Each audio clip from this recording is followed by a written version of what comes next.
تعالوا نجرب ترند البطاطا الجديد، بطاطا بالكريم بروليه بطريقة سهلة ومكونات بسيطة وشكلها حلو في التقديم. أنا شويت معاكم البطاطا قبل كده في الإير فراير، وعملت كمان وصفات كتير ليها هسيبها لكم كلها في شاشة النهاية وكمان في صندوق الوصف. في الوصفة دي اخترت البطاطا تكون متوسطة وغسلتها كويس جدا بفرشة الخضار، وهعمل فيها فتحات بالسكينة بالشكل ده عشان تستوى أسرع وكمان تطلع العسل بتاعها. وطبعا حطيت تحتها ورقة من ورق الإير فراير أو ممكن ورق زبدة.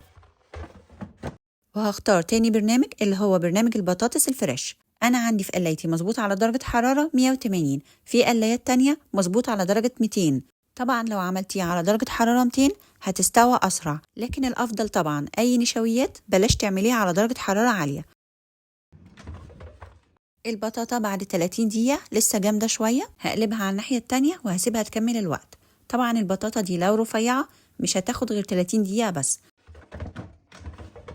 البرنامج 36 دقيقة خلص والبطاطا يعتبر استوت، لكن أنا بحبها تكون دايبة خالص، فهزود كمان 10 دقايق على درجة حرارة 180. طبعا وقت شوي البطاطا بيختلف حسب حجم البطاطا وكميتها، يعني ممكن تعملي بطاطا صغيرة تاخد 30 دقيقة بس وأقل كمان، وممكن تعملي بطاطا حجمها كبير وكميتها كبيرة تاخد معاكي لغاية ساعة. استوت جدا، أخدت معايا 45 دقيقة على درجة حرارة 180. هفتحها بالشكل ده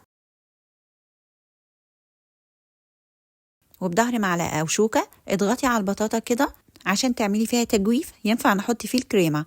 ودلوقتي عايزة أعمل كريم بروليه بس اقتصادي بمكونات بسيطة، لأن الوصفة الأصلية بتتعمل بصفار البيض، بتضربيه مع سكر وفانيليا وبعدين بتنزلي عليه بكريمة خفق. احنا هنعمله بمكونات بسيطة موجودة في البيت: كوباية من اللبن اللي هو الحليب، ومعلقة كبيرة سكر، ومعلقة وربع كبيرة من الكاسترد. دي طريقة. ما عندكيش كاسترد ابقى تعمليها بكوباية كبيرة لبن عليها نص باكو من الكريم كراميل الجاهز. طبعا الكريم كراميل الجاهزة فيها بيض باودر وفيها سكر، عشان كده لو هتعمليها بالكريم كراميل ما تحطيش سكر. وهدوبهم كويس على البارد وبعدين ارفعهم على النار. انا جربتها مره بالكاسترد ومره بالكريم كراميل والاتنين حلوين. وممكن تعمليها كريمه عاديه خالص، تحطي كوبايه اللبن عليها معلقه سكر ومعلقه كبيره نشا.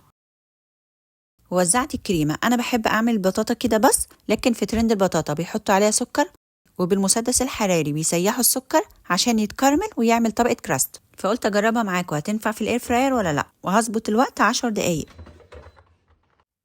البطاطا اللي ما حطيتش عليها سكر اخدت لون حلو، لكن البطاطا اللي حطيت عليها سكر ما اتكرملتش طبعا ولا اخدت اللون اللي احنا عايزينه. ممكن لو زودت الوقت تاخد لون، لكن انا مش هزود الوقت اكتر من كده. لو عايزه تكرملي السكر اعمليه بالمسدس الحراري افضل، لكن انا بحب اعملها من غير سكر خالص لان البطاطا اصلا مسكره وكمان عليها كريمه. ودلوقتي هوريكي طريقه جديده تقدمي بيها البطاطا. انا كنت قاعده في كافيه لقيتهم بيقدموا بطاطا بالمكسرات وبطاطا كنافه بيستاشيو، وطريقتهم سهله جدا، فقلت اجربها معاكم لو حابين تقدموا البطاطا بشكل جديد. شويت البطاطا بنفس الطريقه وفتحتها، وبظهر معلقه بضغط عليها، وهحط شويه من جوز الهند، الزبيب، المكسرات او الفول السوداني، ورشه بسيطه من العسل. وهنا طلعت قطعة صغيرة من الكنافة كانت متجمدة عندي في الفريزر، بفركها بإيدي وهي مجمدة بتنعم خالص، وممكن تقطعيها بالسكينة أو تفرميها في الكبة بس هي مش مستاهلة. وعندي بيستاشيو اللي هو توبنج الفستق، هحطه في شوية مية سخنة لأن هو جامد عشان الجو برد. وفي طاسة على النار حطيت معلقة من السمنة البلدي كفاية على قد كمية الكنافة، وأحمر الكنافة على نار هادية لغاية ما توصل للون الذهبي بالشكل ده. وبعدين هطفي عليها النار قبل ما احط التوبنج عشان الكنافه تفضل مقرمشه، لان انت لو حطيتي التوبنج على الكنافه والنار شغاله هتشربه وتطرى. هقلب كويس وكده الكنافه بالبيستاشيو جاهزه معايا. هوزعها على البطاطا وهحط شويه من الفستق وبس كده. جربوها لو حابين تقدموا البطاطا بشكل جديد. ولو عجبكم الفيديو متنسوش اللايك والشير، واكتبوا لي رايكم في التعليقات، واشوفكم على خير في فيديو جديد باذن الله.